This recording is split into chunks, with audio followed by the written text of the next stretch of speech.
তাদের এই আনন্দ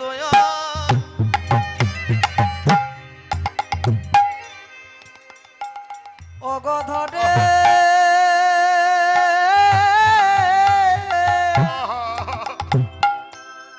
ধরে না গো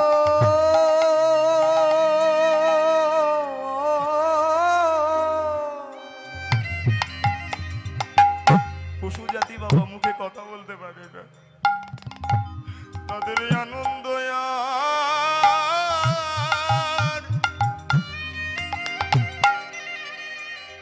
অগধরে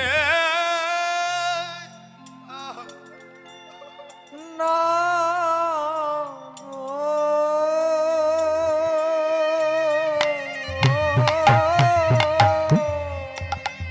ওই প্রাণ গোবিন্দের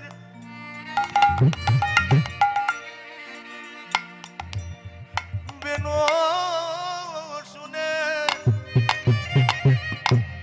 কতটা জনম বৃন্দাবনে জন্ম নিয়েছে। ধবলি শ্যামলি মুখে কথা বলতে পারে না বাবা, আম্মা আম্মা বলে ডাকে, কিন্তু ভগবানের বেনু যখন শুনেছে তারা কি আর থাকতে পারে?